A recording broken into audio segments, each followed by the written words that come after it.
Hi guys, welcome back to my channel. As you guys can see, this video is going to be a little bit different than what you're used to seeing on my channel.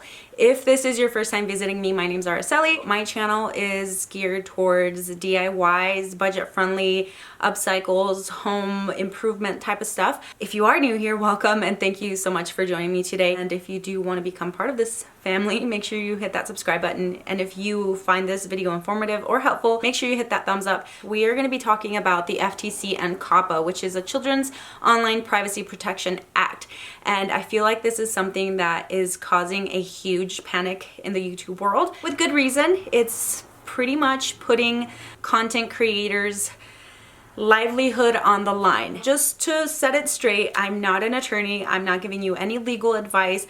I am not responsible for what you do or not do on your channel specifically. I kind of want to touch more so along the line of DIY content creators because this is the niche that I'm in, and I know that a lot of people are freaking out. It was something that I hadn't honestly put a lot of thought into when I first heard about it. I really thought it was just gonna be one of those things that kind of goes away, and it's not going away, unfortunately. So in today's video, I'm just gonna give a little bit of a breakdown of the FTC Coppa guidelines. There's so much confusion out there. There's so much information being sent to me like searching for that information, that I really had to like sit down and like read everything like over and over, you know, sentence by sentence, and enunciate the words that I'm reading so that I could understand what I was reading. So I hope that this is somewhat helpful to fellow DIYers out there, DIY content creators, more specifically directed towards like home improvement and home decor type of DIYs. There was a lawsuit filed against YouTube and Google basically saying that they were illegally obtaining information or collecting information from children under the age of 13, which is a violation of Coppa. You guys can kind of understand what we're talking about here and how this is going to affect me personally as a DIYer, and also me hoping that it's not going to affect me in a really impactful way. I'm trying to tread lightly. I'm trying to take as many precautions I'm trying to take as many precautions as I can to protect myself. So let's start with this. Coppa was put into place in 1998. Google, however, did not take that into account, and that's why they are now dealing with this lawsuit, and now we're dealing with the repercussions of that, because as content creators, we weren't aware of that. For a lot of us, there's a gray line. We don't really know how to decipher some of that legal jargon that we're reading. And just so you guys know, there was another YouTuber who also made a video kind of touching base on some of this stuff. And she shared a petition, which I will also be sharing down below in the description. So after you guys watch this video, make sure you guys head on down there and go and sign that petition for us, because it would be really, really helpful, not just for our livelihood, but also for you guys out there who watch for entertainment. There's gonna be different steps that I as a DIY creator have to follow when I upload any videos. I'm gonna read this word for word because I don't know if a lot of people just skim through it, or like they're so panicked that they're not really understanding what is being said. Per the FTC, this is how channel owners can determine if their content is directed towards children. To be clear, your content isn't considered directed to children just because some children may see it. However, if your intended audience is kids under 13, you're covered by Coppa and have to honor the rules. In this article, they're saying there are channels where in their About Me section clearly state that their channel is meant for kids under 13. The rules set out additional factors the FTC will consider in determining whether your content is child-directed. So the very first thing on here is the subject matter. What is the subject of your video? So a lot of my videos are Dollar Tree home decor DIYs. That's the subject of my channel, pretty much. DIYs and upcycles. Something that's gonna hit more towards someone like me who likes to decorate their home, who likes to do budget-friendly renovations, etc., etc. You have to pay close attention to your own channel, because you know your channel more than I know your channel, or anybody else knows your channel, or even like viewers know your channel. All right, so the next one is visual content. And just because it attracts younger audience doesn't mean it's intended for a younger audience. So let's just take one of my recent videos. Someone commented, even though they saw the disclaimer on my video said not intended for kids under 13, she said, it's not gonna help you because kids love trucks. Okay, so out of my entire video, the only thing that they could focus on that would be, you know, child oriented is a little red Christmas truck ornament. Is that where the gray area is at? Where it's like, I mean, sure, they may like little red trucks, but is it actually intentionally put in the video to attract kids under 13 to make this Dollar Tree DIY home decoration? And again, I'm focusing more on the DIY niche more than any other topic out there because there's so many topics to hit. The use of animated characters or child-oriented activities and incentives. There are kids that craft, there are channels that do DIY stuff, but it's like, I don't really picture my channel being something that kids are gonna search for. You know, I can see like the slime videos, I can see like the pretend play type of videos that are going to be affected by that. Then next, they say the kind of music or other audio content. I'm thinking nursery rhymes, you know, singing the ABCs. You know, there's videos where you're like dancing and singing and play pretending with toys, etc., etc. I don't think that really fits into this. The age of models, the presence of child celebrities or celebrities who appeal to children. There are times where I have my kids in the videos and they're not necessarily like modeling or acting or anything like that. It's just a day-to-day type of thing. There may be a video here and there where I will post on my lifestyle channel where we go to like Six Flags, and just for my own precaution, I would mark that as intended for kids because, you know, we're going to Six Flags, we're meeting with cartoon characters, we're going on amusement rides and all that.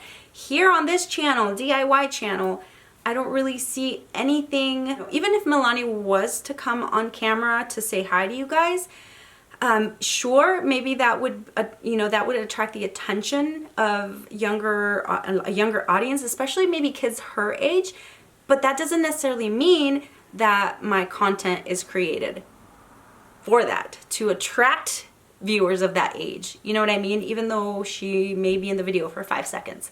Then you have language or other characteristics of the site. So for a while there, I was saying, welcome to my channel, Araceli Chan DIY, where you do it your damn self. And a lot of people had a fit over that and I stopped saying it. And so now they're saying that if your language is too clean, then it's meant for children. And if it's not, you know, there's this whole thing. So I think as far as like the verbiage or your language or characteristics, I'm thinking, you know, it's clear like when you watch certain videos that are directed towards kids where they use a baby voice or, you know, can we count to 1, 2, 3? Examples like that. I really don't do that on my channel, and I'm hoping I'm safe. Again, you know, I'm trying to stay really, really positive with this whole thing until they do have something that's more set in stone and that's more clear. So I'm just reading it very carefully, bits and pieces at a time. And now we come into the whether advertising that promotes or appears on the site is directed towards children. So the other day I made a sponsored video about a shopping app where you can get coupons,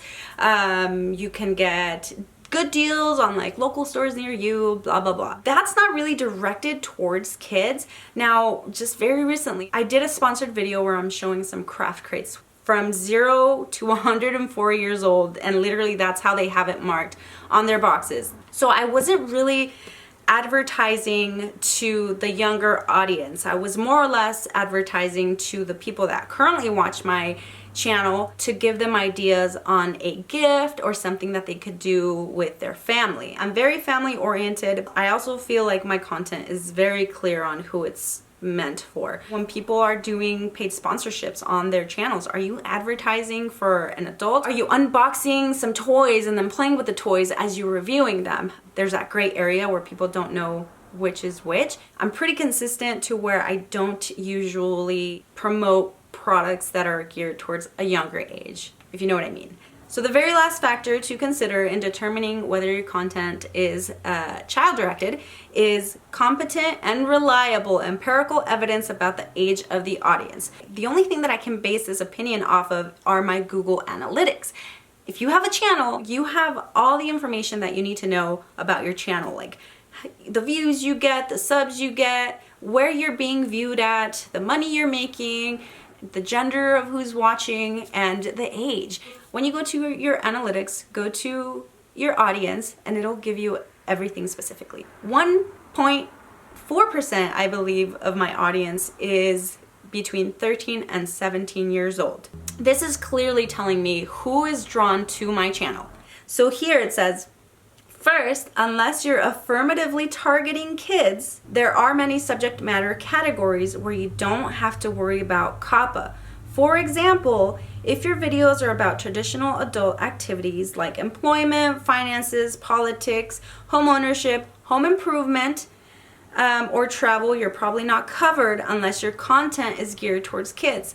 And again, the DIY channels, unless you're specifically geared to like how to make slime or how to make like miniatures or how to make, you know, for example, like how to make a Hello Kitty doll.